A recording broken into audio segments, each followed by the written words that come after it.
Hello மக்களே!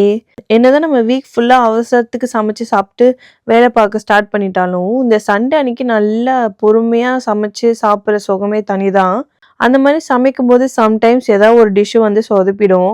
அந்த நாள் ஃபுல்லா என்னடா இது நம்மளுக்கு வழக்கமா நல்லா ஒரு டிஷ் இன்னைக்கு சொதப்பிருச்சே அப்படின்னு சொல்லிட்டு ஒரே கவலையா இருக்கும்.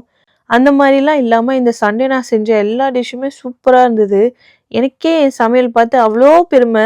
அடடா! நம்ம எவ்ளோ சூப்பரா சமைக்கிறோம் அப்படின்னு. நான் வழக்கமா சிக்கன் பிரியாணியே பண்ண மாட்டேன். குஸ்கா செஞ்சுட்டு கிரேவி வச்சுக்குவேன். சரி இந்த டைம் டிஃப்ரெண்ட்டா சிக்கன் பிரியாணி ட்ரை பண்ணுவோம்னு சொல்லி ட்ரை பண்ணேன். சிக்கன் பிரியாணி செஞ்சுட்டு சிக்கன் கிரேவி பண்ணியிருந்தேன். 2மே சூப்பரா இருந்தது. தந்தூரி ட்ரை பண்ணலாம் அவன்லன்னு சொல்லிட்டு அதுவுமே வச்சிருந்தேன். அது கூட ஒரு மின்ட் சட்னி பண்ணேன். அந்த காம்பினேஷனே சூப்பரா இருந்தது. நான் பண்ண 4 டிஷ்ஷுமே இந்த சண்டே சூப்பரா இருந்தது.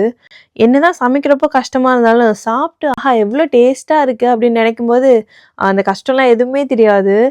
ஸோ எல்லா டிஷ்ஷுமே நல்லா சாப்பிட்டு, நல்லா குட்டியா ஒரு தூக்கத்த போட்டு அதான் வீக்கெண்டே முடிஞ்ச மாரி இருந்தது.